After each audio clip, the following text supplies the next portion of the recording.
Hi, it's Cindy Morris with the Peoria Public Schools Foundation. Welcome to Buzz Chats. I am excited to be here this evening. Trish O'Shaughnessy graciously hosted the last few that we've had, so it's great to be back. I'll introduce our special guest in just a minute here.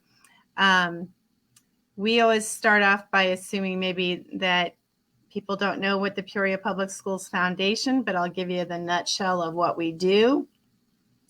We've been around for a very long time, since 1998 to be exact. And we do traditional things like classroom grants for teachers, scholarships for students, mostly going on to college.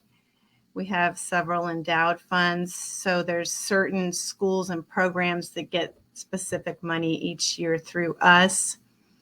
We oversee programs such as one we created ourselves called Our Horizons, and then the See It, Be It programming, which is career and college readiness for our students.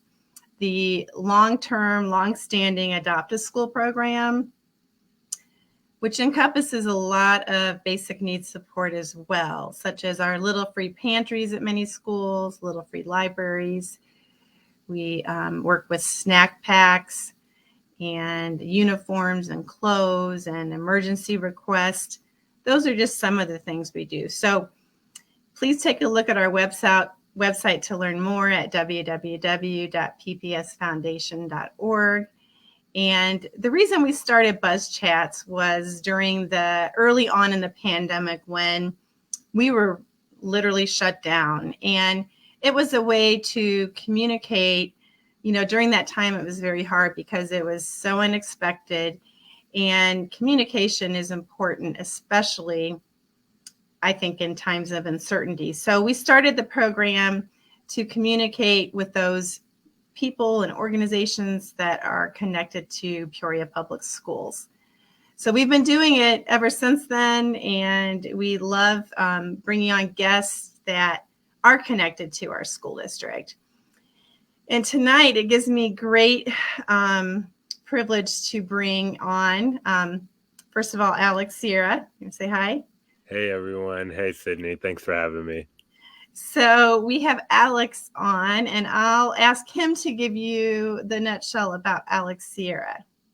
Cool beans. Well, thank you again for having me, Sydney. My name is Alex Sierra, graduate from Manual High School in Peoria Public Schools, 2017. After graduating from Manual, went on to the University of Illinois, where I graduated last year. And then now I'm back in the Peoria community serving as a trustee for the Peoria Park District. And then working full-time for a remote job. Headquarters is based out of Milwaukee, but I work for a venture capital firm that is partnering locally with Distillery Labs.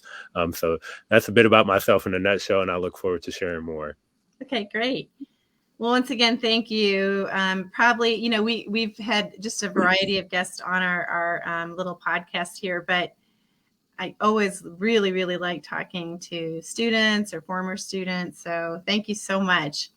One of the first questions I have is give us, and you kind of did in your little nutshell intro, but maybe extrapolate a little bit. Mm-hmm. Give us a recap on your life after Manual. So my life after Manual, I went on to the university. When I went to the University of Illinois, I really carried on similar extracurricular activities that I had indulged in really prior to me attending high school. So carried on with student governance, served as our executive assistant to our first Muslim and Black women student body president at the university, served on our delegation of Big Ten schools, that went to other Big Ten universities to advocate on behalf of the University of Illinois. Outside of that, continued working full-time as well, while still being a full-time student. And then eventually decided that I wanted to continue speech and debate. I have a very long and rich history in that as well. So started off on competing on the collegiate level, decided to step away from that and I started coaching for the local high schools down in the Champaign-Urbana area. That was fun, to be on the flip side as a judge rather than a competitor. So it took a lot of the anxiety out of participating in that activity. And then ultimately, really, really stayed committed to the community that my school was in. So I found myself volunteering for a variety of social and political campaigns, which ultimately led to me really indulging in political campaigns. So, my sophomore year, I started some early stage consulting. And then I had ultimately been invited down to Louisville, Kentucky, where I joined a U.S. Senate campaign. Ran that campaign. That was by far the richest experience that I had, and what ultimately made me realize that it's something that I wanted to continue to do. So I continued political work after that and went out to Rhode Island, worked on a slate of campaigns, and after that slate, had been invited back to Kentucky remotely to work, do some nonprofit work. And then, unfortunately, as that time went on, by that time, my grandfather had started transitioning, which is something that was, very difficult for me. So I ultimately decided to return home to Peoria. Mhm. Um, but by that time, I had about 25 pushing 30 campaigns under my belt. So came back to Peoria and I got involved politically and civically here, and I joined Councilwoman elect Denise Jackson's campaign as her strategist and campaign manager. And Mhm. after that had finished up, I said I have to keep it going. Yeah. It was so rewarding to just be able to lay some groundwork here in my hometown, which Yeah. ultimately led to my current position as trustee of the Peoria Park District. Yeah.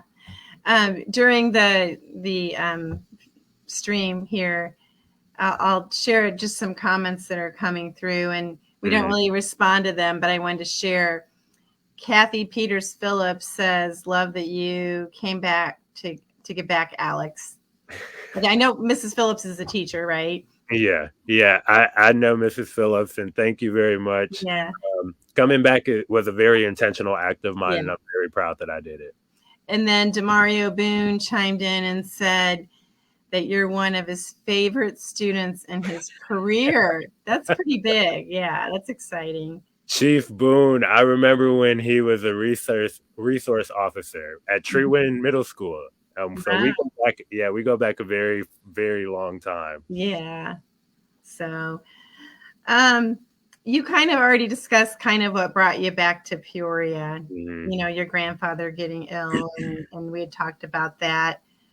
Um, what drives you to get so involved in the community? And I know, you've kind of got it within you, because I think as a student, you really, really got involved in the community. Mhm. And then it sounds like at U of I, you really got involved in that community. And now you're back Mhm. here and doing the same thing. And for your age, it's remarkable what you are doing in the community. But what, yeah, what drives you to be so involved? I mean, I think you already hit it on the head. Community drives me, Mhm. but on top of community is my faith and my family. Mhm. Uh, Without a doubt, faith was something that that was not questioned in the household. It was something that was embedded in me early on. So having that northern star to really guide my morals and my principles really allowed me to remain altruistic around service and community work, which leads to my second thing, community itself. I come from a background that we weren't the richest when it comes to money or materials, but we were very rich when it came to support and morality and love and care. And that's something that my family did not neglect to share with me. It's actually something that ultimately bled into my school life. My mother is a perfect example. She was so involved that a lot of my peers adopted the term Mama Angie, and Aw. um, it really just taught me to keep that lead with family, keep an open door policy, and treat everybody with unconditional love. Uh, Mhm. and ultimately, I'm like, when I had the chance to travel so young while in college, working professionally early on, I was like, wow, I can travel and enjoy the luxuries of life while still living in my hometown and serving my community. Mhm. So ultimately, it all led me back here. Yeah. And you know what? I feel like that, we live in that example too, because we live in the middle of town and we live in a nice neighborhood. We have a very small, humble home, Hmm. but our home is home and it's cozy. And, Yeah. you know, could we have moved into a bigger home? Absolutely. But I really kind of stood ground on staying where we are and not doing that. And that's okay. I mean, so Hmm. um, having a big, huge home doesn't always mean that it's better for sure. By, So, but it's the love right inside. So, yeah, it is. uh, yeah, and our kids, they just love still coming home. So that's a great feeling. So, Yeah, um, it really is. what are your favorite memories of Manual? Let's start there, and then I'll have you Oh. talk about your favorite memories. It sounds like maybe Chief Boone at middle school, but so what if you could pick one or two favorite memories at Manual? What would it be? That's tough. I really enjoyed my time in Peoria Public Schools. I'd say I love speech and debate. Speech and debate is where my core, honestly, without speech and debate, I would not be the person that I am. So shout out to my speech coaches, Miss Tully and Coach Kramer, Coach Anthony Kramer. Um, you know, my time in speech and debate taught me how to redirect energy and Hmm. really build my ability to articulate and communicate with people in a very educated, knowledgeable, respectful, and just well versed manner. Hmm. It taught me how to be very versatile, and ultimately, without speech, I don't know where I would be today. So by far, every single speech tournament, every single speech practice, where they were I just love speech. So Yeah. speech is definitely one thing about my high school experience that I just will Hmm. never forget. I would say my other opportunity or activity, uh, this is hard. What about middle school? You went to Tree Win? Yeah, I did go to Tree Win. I'd say track and field. Out of all of my siblings, I was probably the least athletic. And track and field was something that I ultimately had like a natural talent for. Um, Out of my track and field career, it would have to be competing in the state qualifying and sectionals and that whole road. We had a remarkable 4x4 team. So by far, speech and debate and track and field were the most captivating experiences. Yeah. And weren't you on the first group of the Student Board of Education members? I was. So I had the opportunity to serve alongside Elizabeth Linquester from Richwoods and Alasia Bates from Peoria High. And I served representing the Southern District coming from Manual High School. Mhm. And that was an opportunity that was really led by our current superintendent, Dr. Sharon Karat. It's something that I'm really happy is still going on to this day. But that was definitely a rewarding experience as well. Well, that's definitely good for your resume. It is. You want to know what? Yeah. That board position had really propelled me into a lot of leadership roles. It also gave me like the opportunity to engage with folks who were older than me, Hmm. but had respect for the leadership that I held. So that investment by far has led me to a lot of leadership roles, and I'm internally grateful. I talked to a lot of the former board members that I sat with still to this day, and I still have great connections with Dr. Karat as well. So it was great. Well, and that opportunity as a student, Hmm. learning what you learned at those board meetings, because it's very interesting dynamics, it's Hmm. interesting information, it's government. So that what you learned from those meetings was something that will be really good for you and for your future. For sure. So when you were a young student at Tree Wind, did you have something in mind that you wanted to be or to grow up and a career path that you want? You know, like some people say, like, oh, I want to be a fireman or whatever. Did you have? Yeah, Yeah. yeah, I get. I would say, I mean, it's hard for me because I was a very creative young individual, and I was very ambitious too. From early on, I was, Mm-hmm.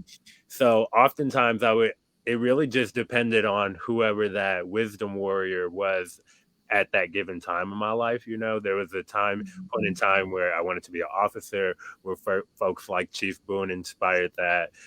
There were times where I wanted to be a politician, and elected by going to board meetings that my grandfather oftentimes would tell me to. Mm-hmm.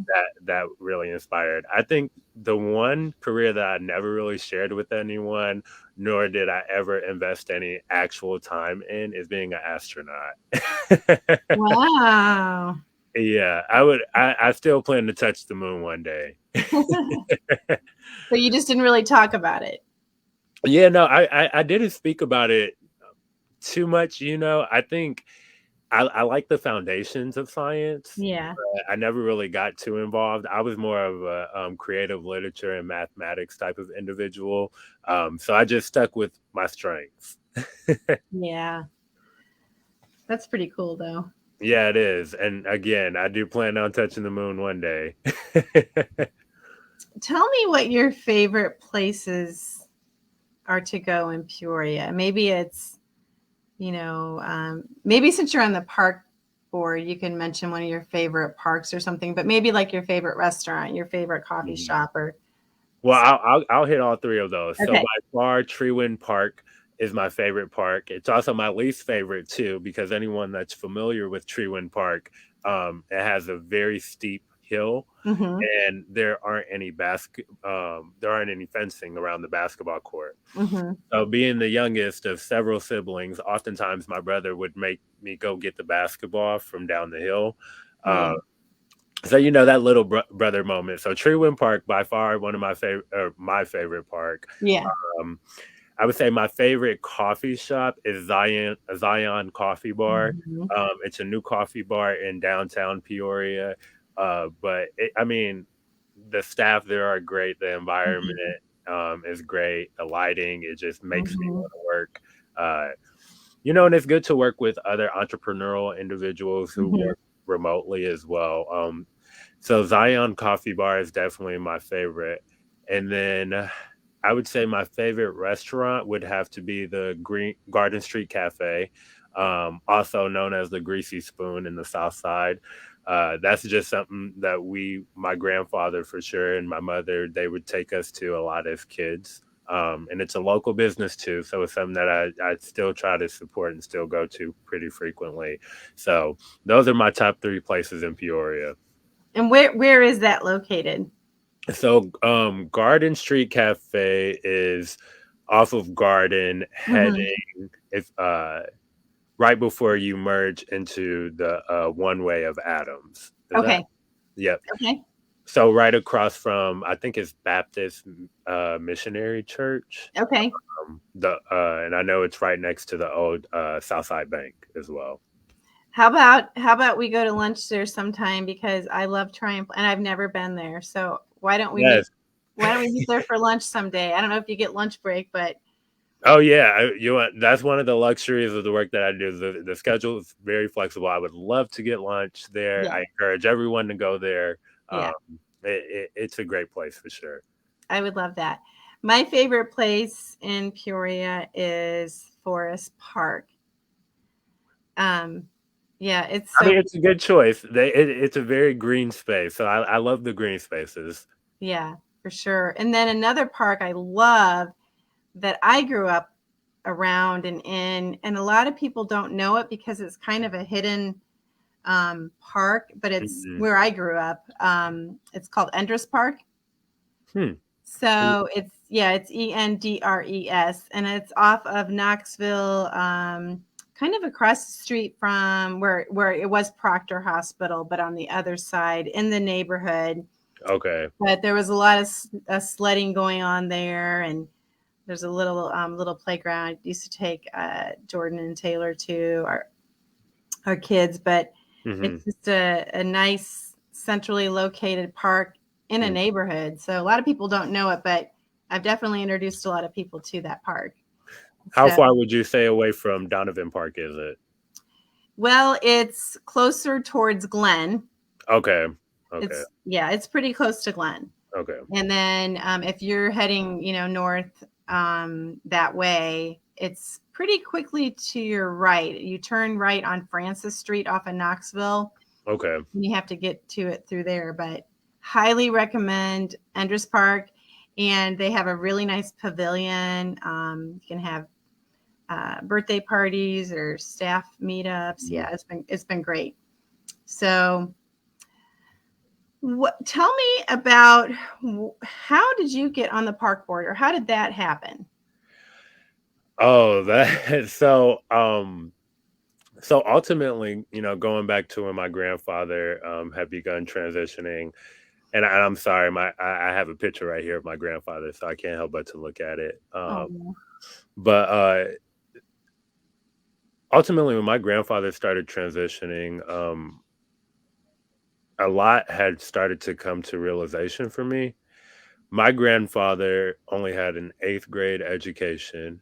Um, and that was because he felt obligated to drop out of school to take care of his family. mm-hmm. By the time he reached that age, um, he was he went from 14, 16 siblings, if I'm not mistaken. We recently discovered there was a set of twins, but yeah, he went from 16 siblings down to just him and three other siblings, and that was the result of not having um, access to quality health care, not Mm-hmm. having access to a quality living wage.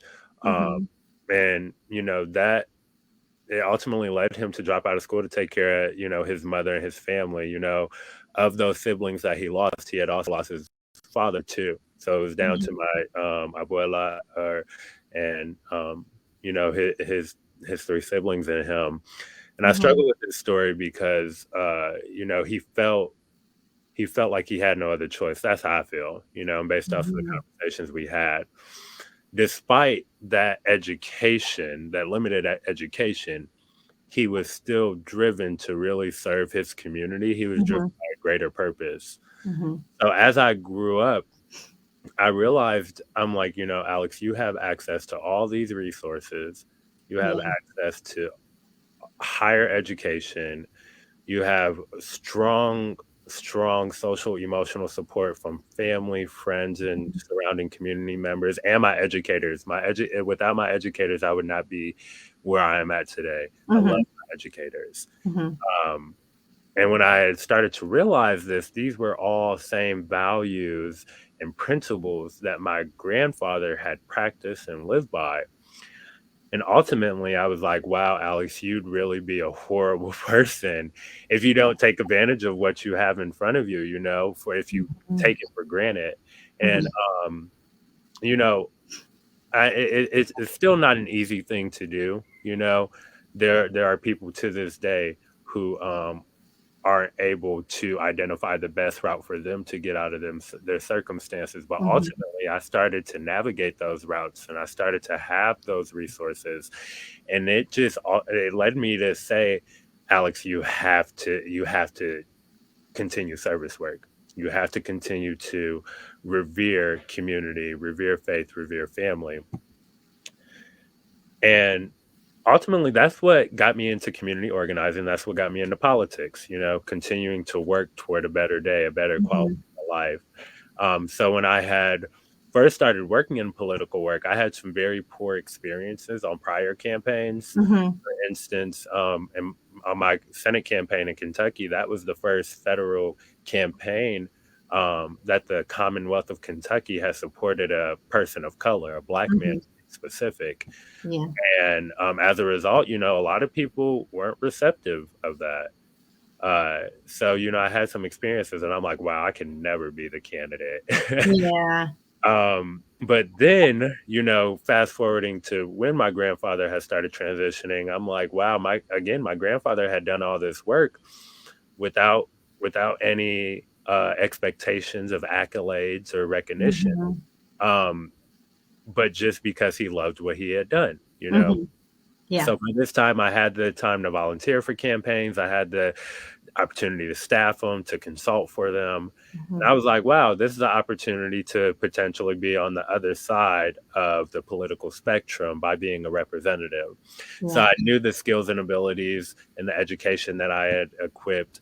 Um, and I was like, Alex, you can do this. You got to shake off the jitters and give it a try.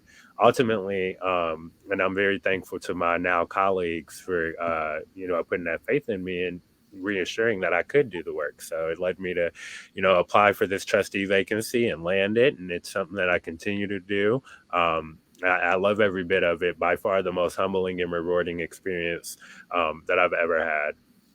So it was a seat that was open, and then you just put in your Yeah. name. So oftentimes, so there's a variety of ways that you can get into office. The way that I had done it was there was a vacancy. So Mhm. when you're dealing with the board position, the board appoints the vacancy. Okay.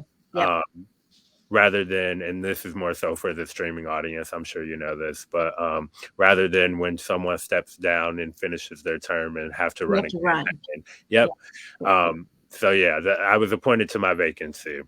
And how long is your vacancy or this term? So the term is 4 years. I stepped in when I had 2 years remaining. So I'm actually soon I'll have to be gearing up to run a campaign, which is exciting too. Yeah. Because I'll be the candidate this time, and with Right. campaign experience, it's like it's going to be fun. I look forward to it. Yeah. I love how much you sometimes, when you lose your loved ones, Mm-hmm. you know, there's certain things you learn about them that you didn't know. Mm-hmm. And, grandparents, they're so special, but I love you and your family seems entirely close. And so many people knew your grandfather. Um, it's just really neat to see how much you talk about him. Like you have that picture with you. You probably have multiple pictures of him and things that remind you all the time of him. And he's with you really. I mean, I always feel that with my lost loved ones. Mm-hmm. Um, if you could pick one thing about your grandfather that you loved most about him as a person, what would that be? Without a doubt, it'd be his courage. My grandfather, he was a courageous, unapologetic, vocal individual. Hmm. And, whether or not people agreed with him, he stood 10 toes down in his beliefs. And it Hmm. has taught me to do the same. Yeah. Yeah. Well, yeah, he definitely I would definitely call him an extrovert, not shy, Not at all. and he spoke his mind. So, Mhm, that's some people don't speak their mind and they can't do that. So that's, it's a gift that he was able to do that as long and as well as he did. And mhm. he I think when he talked, people listened for sure. My grandfather was very respected, Hmm. and on top of all of that, he did it with such a limited education. You know, Right. I didn't he realize he had an eighth grade education. I didn't know that. Yeah, my grandfather did not complete high school. Yeah. He educated himself, and look how far it got him. He must have been so proud of you, everything you were doing, and yeah. I like to think that some my grandfather was pretty hard on us, so Yeah. oftentimes I didn't know where my grandfather was coming from. Yeah. But like you were just mentioning, as time goes on and as passings happen, because that's a part of life, Yeah. you learn certain things, and I learned that my grandfather. Um, was proud of me every single moment, even the moments that he kind of, rode my back. He was still proud. And there's something about I still think about my grandparents, and they've been gone for a long time, and grandfathers. My mother's father was a farmer his whole life, Mhm. so he worked so hard. And I remember, and he lived in Southern Illinois, and I just remember, how hard he worked. And that life is going out all day and working on the farm. And Mhm. then my dad's dad worked in a factory, worked at Keystone, and Mhm. both of them worked so hard. And I think that was so instilled in the grandchildren. And my sister and brother and I all have that same work ethic. Started from our grandparents to our parents. So Mhm. they live through us, and kind of I feel like they're still with us for sure. Yeah, I mean, similar to our farmers, similar to our factory workers, my grandfather was a painter, similar Hmm. to our educators, all these strong union folk. Hmm. Um, so these are things that I'm beyond proud that has carried on from generation to generation. I'm happy you share that too. Yeah. So what is your vision for Peoria's future? That's a loaded question. um, Yeah, let's say 3 years, 5 years, something like that. 3 years. Okay. Well, whenever I think of development and evolution, I think of areas of growth. I Hmm. don't I really try not to focus on our challenges and the obstacles. I think negative language does nothing but perpetuate issues. Hmm. Um for with that being said, I would love for us as a community to, one, destigmatize what it means to ask for a helping hand, to just Hmm. ask for help. You Hmm. know, oftentimes that's discouraged and it's seen as a weakness, and that's not true at all. If anything, it speaks to people's strength. Um, Hmm.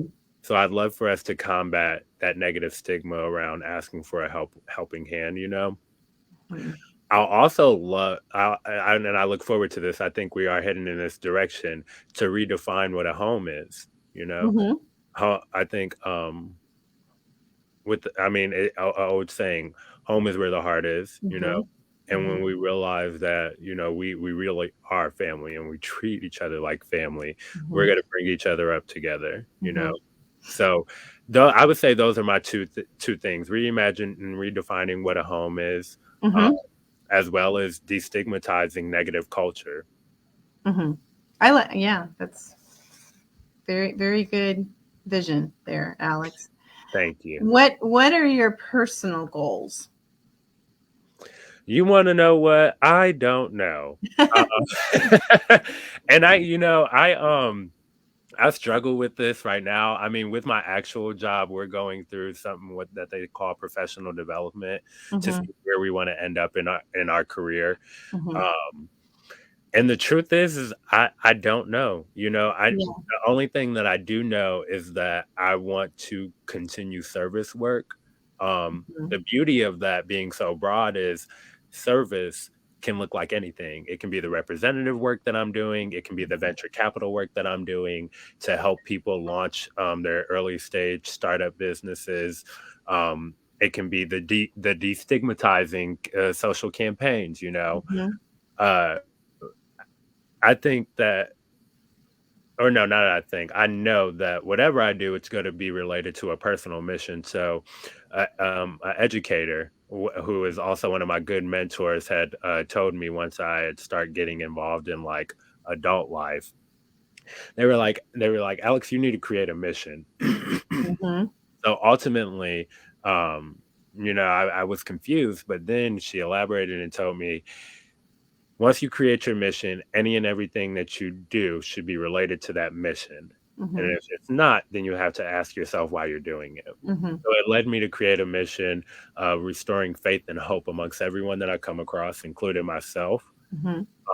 And with that being said, I feel like whatever I'm doing, volunteer work, professional work, academia, etc., as Mhm. long as it is restoring faith, restoring hope, and really, just pushing people to be better versions of themselves, then I'll do that line of work. Yeah. So I know where your favorite restaurant is, which Hmm. we need to set a date. I love trying new places, and I love. It sounds like that's going to be a really good lunch. But we I'm gonna hold you to it. okay, uh, are you a movie person? Yeah, I mean, not really, but kind of. Okay, so I'm a movie person. So what Okay. would you say is one of your favorite movies you've ever watched? Okay, I'm gonna go top three. Um, Okay. one of them is extremely funny. I love the scary movie sequels. Yeah. Uh, Yeah. out of the sequels, Brenda is my favorite. I would say uh, the Green Book. I really love the Green Book. Hmm. That's a great With, one. yeah, on Dr. Shirley. Yeah. Um, and then I would have to say the Hunger Games. Wow. I Okay. really like the Hunger Games. I didn't really start liking it until I read the books, Yeah. um, but I really like the Hunger Games too. So are you a reader? You like to read? Yeah, I do like reading. It's something that I've had to force myself to do, but it's something that I've grown to love. Yeah. That's great. So we're wrapping up here. Oh, already? I know can you believe it's been almost 35 minutes? Hey, that's what Um, happens when you're having fun. I know. Do you have advice for other Peoria Public School students? I would, wow. Again, that's a loaded question. Because you really were, Alex, you were so you inspired so many of your classmates and people that worked in the school district, and you really had a very successful Peoria Public School experience. So Hmm. people, students look up to you. So I mean, is there any like things that really helped you? It sounds like you had some great mentors for sure. Yeah, without a doubt, a lot of my educators are still my mentors to this day, you know? Hmm. So if I had a word of advice, I mean, not only for youth, but just people in general, Hmm. um, recognize the assets that you have around you and how Yeah. you can use them to your advantage. I'd also say be comfortable with being uncomfortable. Uh, Hmm. and I mean, to this day, I get nervous. You know, I was nervous to join you for this. Uh, Oh, and it's okay to be nervous, you know, yeah. but I really don't believe in imposter syndrome. You know, Yeah. I think that if you're in a space, if you're in that place, then you're meant to be there, you know? Hmm. So be comfortable with being uncomfortable. And finally, know that you really can be anything that you want to be. And I really mean that, you know, like a lot of the work that I'm doing, you know, if you asked me 4 years ago, I wouldn't have imagined that I'd be doing it, you know? Yeah. So the fact that I am 22 years old, I am a public servant, I am a campaign consultant, I am a venture capital worker. These are things that oftentimes people, you know, twice my age have been doing, and they didn't really step into those careers until probably 5 to 10 years ago, you know, so when they were about 30 years old. Hmm. And, when I realized to just be myself and be willing to learn and be uncomfortable, I realized that I could be anything that I want to be, and I still believe that. Well, Peoria is extremely lucky to have you back in the community and doing what you're doing. And like I said, and I mean it, you are, you know, as someone that's been working in the school district and a product of Peoria Public Schools as well, I'm super, super proud of you. You are very articulate for 22 years old.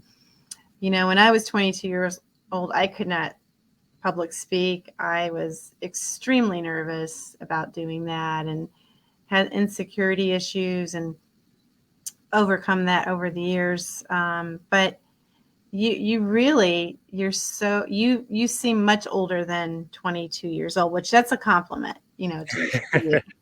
Thank you. I So appreciate it. Yeah. So, but I'm sure there's definitely a little piece of you here and Grandpa talking so much in the community and being there with him when you were a youngin. But that definitely he's with you for sure. I appreciate those kind words, and going back to what you hit on about being that 22-year-old that you were, that Hmm. that is still a part of me. I still get nervous. I still get a bit anxious. I still have that uncertainty. Yeah.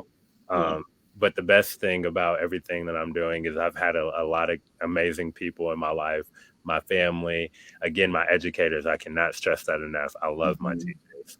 Yeah. Um, and just my community, Peoria.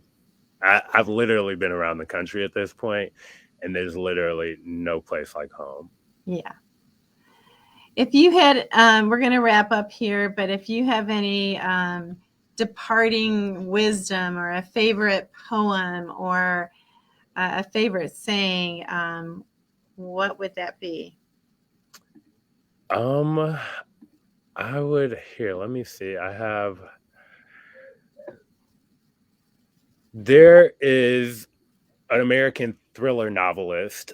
His name is Robert Ludlum, I believe his name is, and he was quoted saying, "Hope is the only thing stronger than fear." Hmm.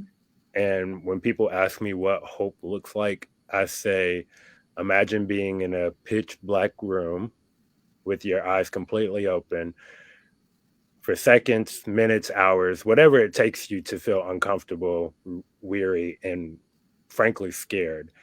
And just imagining a light coming on and you take off for it. You just dash with Hmm. everything that you have in. Yeah. Realize that your hope, your faith, is stronger than the fear and obstacles that you may face. I actually posted that on social media recently. So yeah, that'd be my departing wisdom. Your faith and hope is stronger than any obstacle that you'll ever be faced with. I love that. And I love um, how positive you are too. I mean, I feel like, in life, I always say there's E's and D's, encouragers and discouragers. And I always focus on the E's. I try to be an E in my life. I try because there's people that want to cast shade all the time. That's not the people I want to be with. I don't want that because that energy, like it's just negative It's and daunting. it's daunting. Yes. And it sucks the energy out of yourself. But Mhm. I love how positive you are and that you even mentioned that I agree. I mean, there are negative things we could talk about. There's bad Mhm. things we can talk about. We know there's that for sure Mhm. with certainty, but what do you choose to talk about? And it seems like you're choosing the positive things. For sure. You know, quick and easy saying that captivates everything that you just said. It's easier to look at the glass half empty than it is to look at the glass half full. Yeah. Well, it's been just a true pleasure talking to you tonight, Alex. And when we get off, we're going to set a lunch date for sure. And we maybe someday we'll have you back on. And thank you. I know we've worked together with you, the foundation, and worked with you on a little food drive. And you're doing still so much in the school district. So thank you so much for that. Mhm. Um, appreciate all you're doing and you coming back and giving back. And that is, you do have a servant's heart. And that's something, I think that you could really inspire, the younger students, giving back is important. Mhm. And you definitely have that within you. And, Thank you. and I love that. So, yeah. Well, thank you again for having me. Thank you for, taking the time to chat with me. Also, thank you for supporting that food drive last November. Mhm. You helped serve, your foundation helped serve 600 individuals approximately, and for sure over 300 families. So you all, you know, you all do day-to-day investments, and it doesn't go without notice or recognition. So I'm happy to continue to support y'all, and anything that I can do, you just let me know. Well, thank you, Alex. And thank you so much, everyone, for listening tonight. We'll be back in March. So have a good evening. Everyone, Thanks. take care. Bye.